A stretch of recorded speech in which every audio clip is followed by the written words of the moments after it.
ಶತಮಾನದ ಕನಸು ನನಸಾಗ್ತಾ ಇದೆ.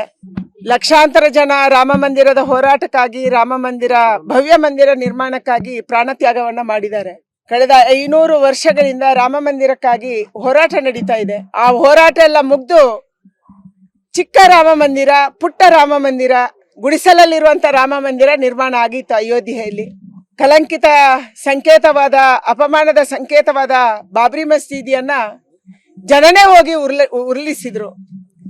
ಇವತ್ತು ನಮ್ಮೆಲ್ಲರ ದೇಶದ ಅಪೇಕ್ಷೆ ಇತ್ತು, ರಾಮ ಭಕ್ತರ ಅಪೇಕ್ಷೆ ಇತ್ತು, ಪ್ರಜೆಗಳ ಅಪೇಕ್ಷೆ ಇತ್ತು, ಅಯೋಧ್ಯೆಯಲ್ಲಿ ರಾಮನಿಗಾಗಿ ಭವ್ಯ ರಾಮ ಮಂದಿರ ನಿರ್ಮಾಣ ಆಗ್ಬೇಕು. ಸುಪ್ರೀಂ ಕೋರ್ಟ್ ಅಲ್ಲಿ ಕೇಸ್ ಇತ್ತು.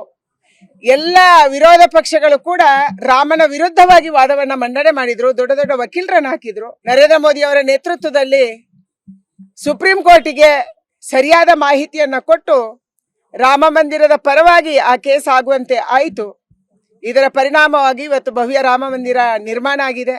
22ನೇ ತಾರೀಕು ಅದರ ಉದ್ಘಾಟನೆ ಇದೆ. ನಮ್ಮ ರಾಮ ಹೋಗಿ ರಾಮ ಮಂದಿರದಲ್ಲಿ ವಿಜೃಂಭಿಸಲಿದ್ದಾನೆ. ಅದಕ್ಕಾಗಿ 22ನೇ ತಾರೀಕು ದೇಶದ ಎಲ್ಲ ಪ್ರಜೆಗಳನ್ನ, ಎಲ್ಲ ಬಂಧುಗಳನ್ನ, ಎಲ್ಲ ದೇಶಭಕ್ತರನ್ನ, ಎಲ್ಲ ರಾಮ ಭಕ್ತರನ್ನ ಅಯೋಧ್ಯೆಗೆ ಕರೆಯಕ್ಕಾಗಲ್ಲ. ಆದ್ರೆ ಅಯೋಧ್ಯೆಯಿಂದ ನಮ್ಗೆ ಅಕ್ಷತೆ ಬಂದಿದೆ. ನಮ್ಮ ಮನೆಯಲ್ಲೇ ಅಕ್ಷತೆಯನ್ನು ಇಟ್ಟು ಪೂಜೆ ಮಾಡಬೇಕು. ಅವರವರ ಊರಿನ ದೇವಸ್ಥಾನದಲ್ಲಿ ಪೂಜೆ ಪುರಸ್ಕಾರಗಳು ನಡಿಬೇಕು. ಸಂಜೆ ಹೊತ್ತು ರಾಮ ಮಂದಿರದ ಉದ್ಘಾಟನೆಯ ಸಂದರ್ಭದಲ್ಲಿ ನಮ್ಮ ಮನೆ ಮುಂದೆ ದೀಪವನ್ನ ಹಚ್ಚಿ ಕೊಟ್ಟಿರುವಂತ ಅಕ್ಷತೆಯನ್ನ ಅವತ್ತು ಸಿಹಿ ಮಾಡಿ ಊಟ ಮಾಡಬೇಕು. ಇದು ನಮ್ಮ ಅಪೇಕ್ಷೆ ಇರುವಂತದ್ದು. ಅದಕ್ಕಾಗಿ ನಾವು ಇವತ್ತು ಚಿಕ್ಕಮಗಳೂರಿನ ವಿಜಯಪುರದಲ್ಲಿ ಇದ್ದೀವಿ. ನಮ್ಮ ಎಲ್ಲ ಬಂಧುಗಳನ್ನ ಕೂಡ, ಯಾರು ರಾಮನಿಗಾಗಿ ಹೋರಾಟ ಮಾಡಿದ್ರು, ಯಾರು ಇಟ್ಟಿಗೆಯನ್ನು ಹೊತ್ತಿದ್ರು, ಯಾರು ಏಟನ್ನ ತಿಂದಿದ್ರು, ಯಾರು ಪ್ರತಿಭಟನೆ ಮಾಡಿದ್ರು, ಅವರೆಲ್ಲರ ಮನಸ್ಸಿಗೆ ಇವತ್ತು ತೃಪ್ತಿ ಆಗಿದೆ. ಅಂತವರೆಲ್ಲರನ್ನ ಕರೆಯುವಂತ ಒಂದು ಪ್ರಯತ್ನವನ್ನ ನಾವೆಲ್ಲರೂ ಮಾಡ್ತಾ ಇದ್ದೀವಿ. ಕಾಂಗ್ರೆಸ್ಸಿನ ಮಾನಸಿಕ ಸ್ಥಿತಿನೇ ಕೋಮು ಗಲಭೆಯನ್ನ ಎಬ್ಬಿಸುವಂತದ್ದು. ದೇಶ ಶಾಂತವಾಗಿದೆ. ನರೇಂದ್ರ ಮೋದಿ ಅವರ ನೇತೃತ್ವದಲ್ಲಿ ಯಾವುದೇ ವಿಘಟನೆಗಳು ನಡೆದಿಲ್ಲ, ಯಾವುದೇ ಕೋಮು ದಳ್ಳೂರಿ ನಡೆದಿಲ್ಲ. ಕಾಂಗ್ರೆಸ್ ಯಾವಾಗ ಆಡಳಿತಕ್ಕೆ ಬಂದಿದೆ ಆ ಎಲ್ಲ ಸಂದರ್ಭದಲ್ಲಿ ಕೂಡ ಈ ದೇಶದ ಮೇಲೆ ಭಯೋತ್ಪಾದಕ ದಾಳಿಯಾಗಿದೆ.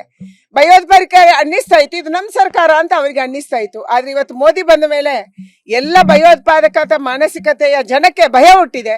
ಅದಕ್ಕಾಗಿ ಮತ್ತೊಂದ್ಸರಿ ರಾಮ ಮಂದಿರದ ಉದ್ಘಾಟನೆಯ ಸಂದರ್ಭದಲ್ಲಿ ದೇಶದಲ್ಲಿ ಕೋಮು ದಳ್ಳೂರಿಯನ್ನು ಎಬ್ಬಿಸಬೇಕು ಅಂತ ಕಾಂಗ್ರೆಸ್ ಪ್ಲಾನ್ ಮಾಡ್ತಿದೆ ಅಂತ ಅನ್ಸುತ್ತೆ. ಅದರ ಒಂದು ಚಿಕ್ಕ ಝಲಕನ್ನ ಇವತ್ತು ಹರಿಪ್ರಸಾದ್ ಅವರು ಹೇಳಿರ್ಬೋದು. ಆದ್ರೆ ದೇಶದ ಜನ ಇವತ್ತು ಹಿಂಸೆಯನ್ನು ಬಯಸ್ತಾ ಇಲ್ಲ. ದೇಶದ ಜನ ಶಾಂತಿಯನ್ನು ಬಯಸ್ತಿದ್ದಾರೆ. ರಾಮ ಮಂದಿರದ ನಿರ್ಮಾಣ ಆದ ನಂತರ ಈ ರಾಮನಿಗೆ ಒಂದು ಅಸ್ಮಿತೆ ಬಂದಿದೆ. ನಮ್ಮ ದೇಶದಲ್ಲಿ ನಮ್ಮ ರಾಮನಿಗೆ ಮಂದಿರ ಆಗಿದೆ ಅಂತ ಅನಿಸಿದೆ. ಅದಕ್ಕಾಗಿ ಈ ಮಾತಿಗೆ ಯಾರು ಕಿವಿ ಕೊಡಬಾರ್ದು. ಎಲ್ಲರೂ ಕೂಡ ಶಾಂತಿಯನ್ನ ಕಾಪಾಡಿಕೊಂಡು ರಾಮನ ಭಜನೆಯನ್ನು ಮಾಡ್ಬೇಕನ್ನುವಂತ ಪ್ರಾರ್ಥನೆಯನ್ನ ನಾನು ಮಾಡ್ತಾ ಇದ್ದೀನಿ. ಅನುಕ್ಷಣದ ಸುದ್ದಿಗಳಿಗಾಗಿ ವಿಸ್ತಾರ ನ್ಯೂಸ್ ಯೂಟ್ಯೂಬ್ ಚಾನೆಲ್ ಸಬ್ಸ್ಕ್ರೈಬ್ ಮಾಡಿ. ಹೊಸ ಸುದ್ದಿಗಳ ನೋಟಿಫಿಕೇಶನ್ಗಾಗಿ ಬೆಲ್ ಐಕಾನ್ ಕ್ಲಿಕ್ ಮಾಡಿ. ಲೇಟೆಸ್ಟ್ ಅಪ್ಡೇಟ್ಸ್ಗಾಗಿ www.vistaranews.com ವೆಬ್ಸೈಟ್ಗೆ ವಿಸಿಟ್ ಮಾಡಿ. ಅಂಗೈಯಲ್ಲೇ ಜಗತ್ತಿನ ಸುದ್ದಿ ತಿಳಿಯಲು ವಿಸ್ತಾರ ನ್ಯೂಸ್ ಕನ್ನಡ ಆಪ್ ಡೌನ್ಲೋಡ್ ಮಾಡಿ.